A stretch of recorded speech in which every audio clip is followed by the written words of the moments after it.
What's up guys, welcome back to my channel. Today, as you see by the title of today's video, we're going through my August wrap up. So these are all the books that I read in August with my reviews and ratings. So let's get right into it. The first book I read in August was actually Love on the Brain by Ali Hazelwood. I rated that book, I think it was 4 stars. I liked it a lot. It was kind of hard for me to get into because this is my very first Ali Hazelwood book. I have never read a book about women in STEM before. Also, I'm not really a romance person, but towards the end, I ended up really liking it. So it was a solid 4 star. It wasn't revolutionary for me. It was just, a good romance book with an interesting plot line and with a little subplot of mystery as well. I would recommend it, but I didn't love it, if that makes sense. The second book I read in August is The Pain and the Power by J.J. Wright. I talked a lot about this book because I'm actually in the acknowledgements, which is so cool and I'm so grateful. I rated this book 4.75 stars. I really did enjoy it. The summary of The Pain and the Power is Chrysanthemum and Julian long to enjoy their lives as blissed out newlyweds, but after a foiled assassination attempt, Julian is prematurely thrust into his role as a white saber, the leader of the Tiger Shifters. Now they face death threats and pressure from every side as they work to bring unity to Tigrine. This was a very quick read for me. I read it in about 3 days. The third book I read in August is Love Theoretically, also by Ali Hazelwood. That book was almost 5 stars. I can't really tell you why it's not 5 stars.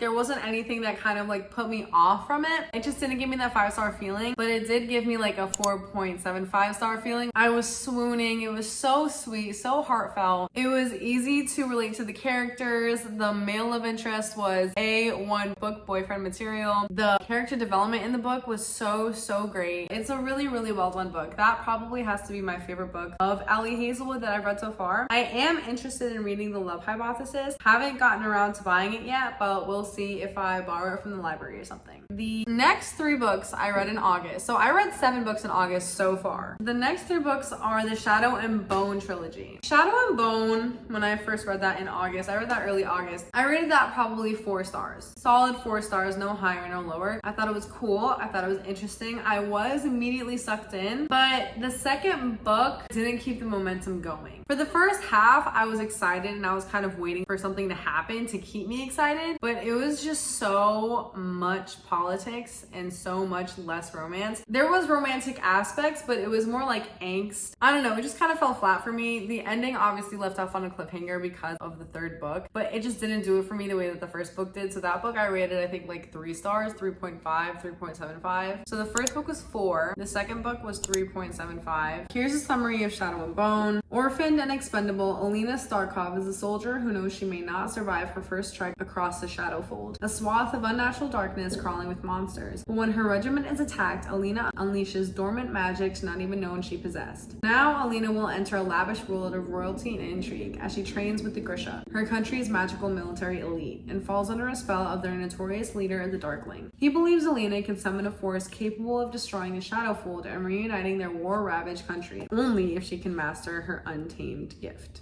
Siege and Storm. Alina Starkov's power has grown, but not without a price. She is a sun summoner, hunted across the true sea, haunted by the lives she took on the Shadowfold. But she and Mal can't outrun her enemies for long. The Darkling is more determined than ever to claim Alina's magic and use it to take the Ravkan throne. With nowhere else to turn, Alina enlists the help of an infamous privateer and sends out to lead the Grisha army. This whole story is called the Grishaverse. The Grisha are elite human beings that have powers. So if you guys have watched Avatar: The Last Airbender, they can basically waterbend, airbend, firebend, and the main character can bend light, which is honestly really cool. It is a really cool concept, but I just think that if she spent more time developing the romance, a lot more time developing the romance and just giving me more than literally crumbs of crumbs, because the romance was crumbs of crumbs, and also giving a little bit more detail as to how the main character was feeling and also more detail on the character development of the female main character, I would have loved it. It would have been probably just as good as the Sarah J. Maas book, but because there was so little detail on how the female main character came to be in each of the books, it was just not that great. The third book, I honestly basically skimmed all of it. I read it, but it just wasn't doing anything for me. The third book was all about the war. It's called Ruin and Rising. It was all about the war, and it was just kind of boring for me, which is horrible because wars are not boring, but it was so boring. And then at the end, the couple gets together, and I'm like, okay, how? I understand he loved her throughout the entire series, but he never showed it. He literally never showed it ever. He was so so aloof in the second book that on the third book, the way that they got together, it was like, okay, I did not see that coming. I was expecting a plot twist that literally never came throughout the whole series. Honestly, it was a little bit of a disappointment. This is a 3-star series through and through. I wouldn't really recommend it because it doesn't really do anything for you at the end. You're like, oh, that was the ending. Oh, I am gonna read Six of Crows and Crooked Kingdom though. That's gonna be in a separate video. We have one left that I just finished the other day. I had just finished Heaven is for Real by Todd Burpo. This book was so cool. If you don't know what this book is about, it literally is, it's nonfiction. This is a nonfiction book. The past 3 books were fantasy. This was fantasy, and then obviously Love Theoretically and Love on the Brain is romance, but this is nonfiction. The story of this book is that a young boy, his name is Colton Burpo, he had acute appendicitis when he was 3 years old, almost 4. So he goes to the hospital and they clean everything out, but he was in there for weeks. Like, I think he was in there for a week and like 3 or 4 days, or maybe 2 weeks. And the parents were terrified to lose him because he looked like he was dying. He was 3 years old. He's a little kid. Not to spoil anything, but you need to know that he does not die throughout this whole thing. But what happens is that he goes to heaven while he's alive. While he's in surgery, he goes to heaven and he sees all these details that are biblically accurate, and just the things that he says in this book. I don't even want to say any of them because I want you to read it. Out of all the books that I read, I would recommend Love Theoretically and Heaven is for Real, but this one like tenfold, because I just feel like everyone needs this kind of hope, this kind of experience in their lives. And the message of this book is childlike faith, which is a concept that Jesus speaks on in the book of Matthew. I love this book through and through. I didn't rate it 5 stars because it was honestly just like recounting a story. It wasn't really a typical book where there's a start to finish. It was kind of just telling you a series of events. It was very well done, which is why I rated it 4.75 stars. And this is the movie edition, so there are pictures in this book